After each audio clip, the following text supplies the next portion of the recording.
Shalom, pemirsa Klavos Sukacita yang diberkati Tuhan. Marilah kita bersyukur kepada Tuhan karena kali yang kedua saya boleh diizinkan Tuhan kembali untuk memberitakan firman Tuhan kepada Bapak dan Ibu, saudara-saudari, pemirsa Klavos Sukacita yang diberkati. Firman Tuhan yang hari ini kembali kita baca dan renungkan bersama terangkat di dalam perjanjian lama, yaitu dalam kitab Mazmur 107 ayatnya yang ke-43. Dan sebelum kita membaca bagian firman ini, mari kita berdoa.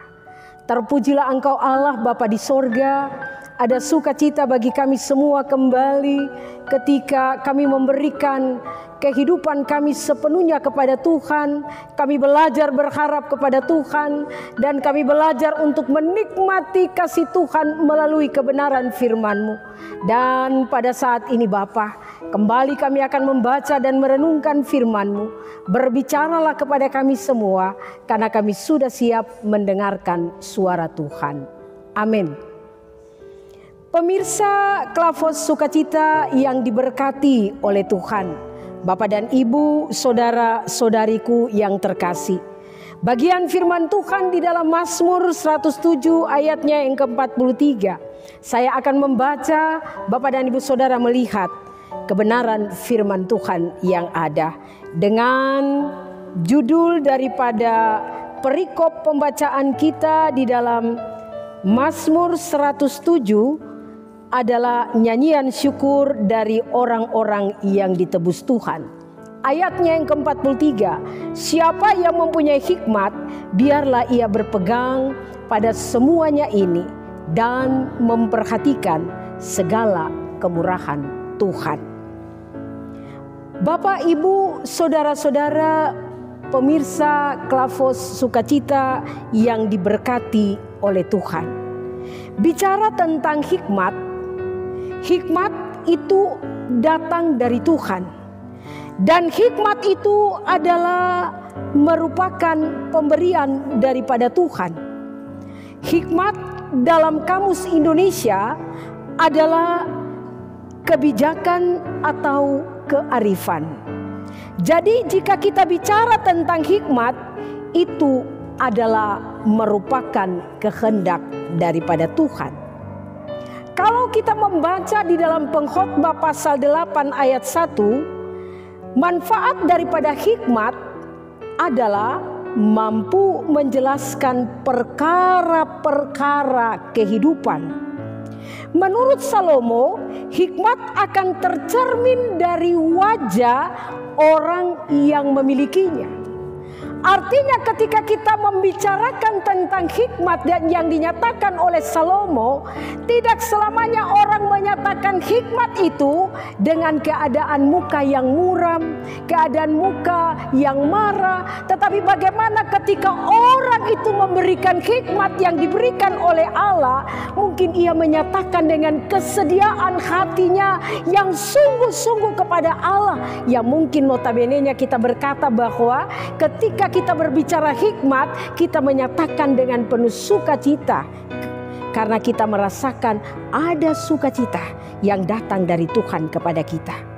Dan hikmat yang datang daripada Tuhan, saudara-saudaraku yang terkasih dalam Tuhan, hikmat itu mengajarkan kita di mana ketika kita menjadi orang-orang yang taat kepada Allah. Sehingga ketika kita menyatakan hikmat itu, ketaatan itu akan menguasai kehidupan kita, bahkan juga menguasai dunia. Artinya orang yang berhikmat, dia harus taat kepada pemberi hikmat.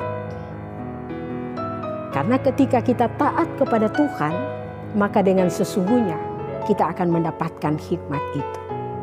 Dan bagaimana ketika hikmat itu datang untuk kita memberitakan Injil? Bagaimana ketika hikmat itu datang ketika kita menyatakan kebenaran firman Tuhan dengan sikap dan tindakan kehidupan kita yang ada? Sehingga benar-benar hikmat itu kita merasakan adalah pemberian Allah kepada kita. Yang kedua saudara, orang yang mengakui keterbatasan dirinya. Pengkhotbah pasal 8 ayat 7 dan 8 dikatakan orang-orang yang berhikmat dia menyadari keterbatasannya dan dia dapat menentukan sesuatu. Dan ketika kita menyadari keterbatasan kita, artinya kita mengatakan diri bahwa kita tidak menjadi orang yang hebat, tetapi kita menyatakan diri dengan kerendahan hati. Ada keterbatasan di dalam diri kita. Sehingga ketika kita minta hikmat itu daripada Allah, Dia pemberi hikmat itu, Dia akan memberikan kepada kita. Yang ketiga, hidup secara benar. Orang yang mendapatkan hikmat, dia harus merasakan sungguh bahwa hidupnya itu benar-benar berasal daripada Allah. Sehingga yang membuat hidup kita lebih baik. Karena ketika kita bersandar kepada Allah, maka hidup kita ini kita akan merasa lebih baik. Karena sesungguhnya kita ada bersama-sama dengan Allah. Kita belajar tentang kebenaran firman Allah. Dan bagaimana kita mengikuti teladan daripada Yesus Kristus yang dinyatakan kepada kita di tengah-tengah dunia ini.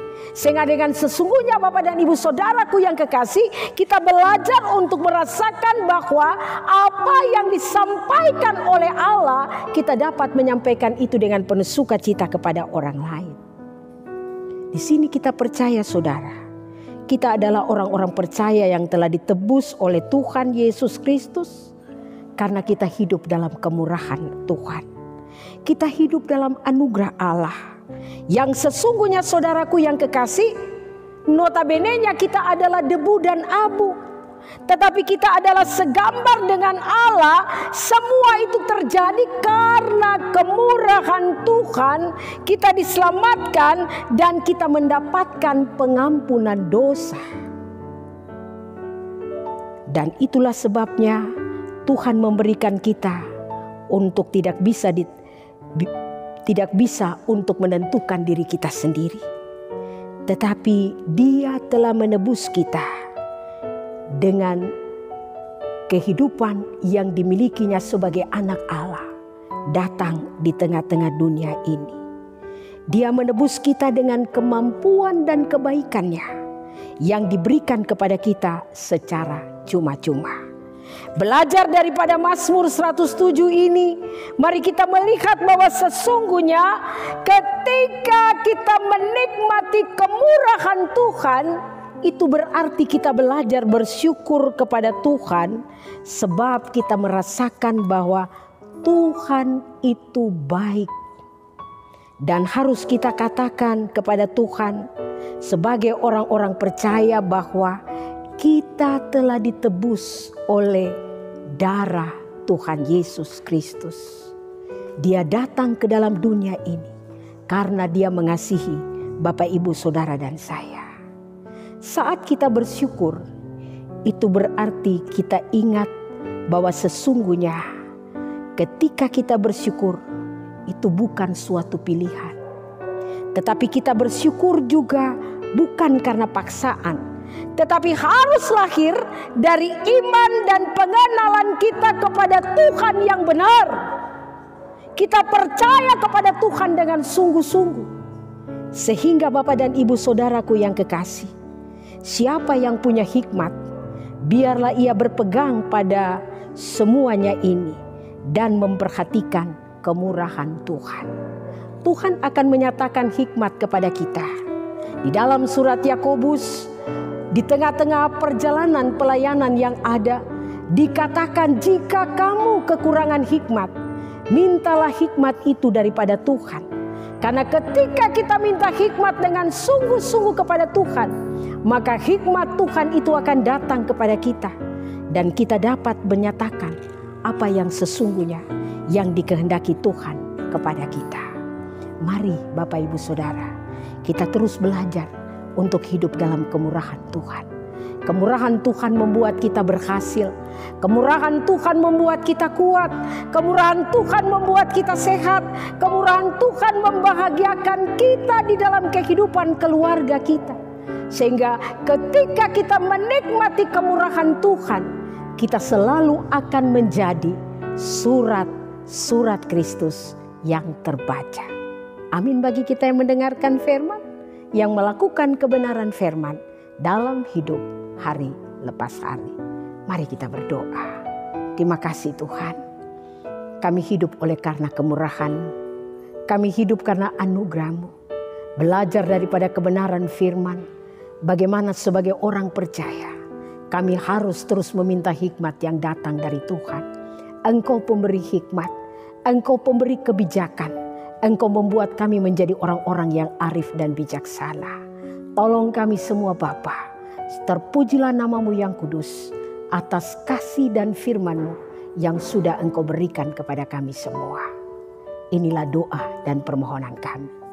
Amin. Shalom. Tuhan Yesus memberkati.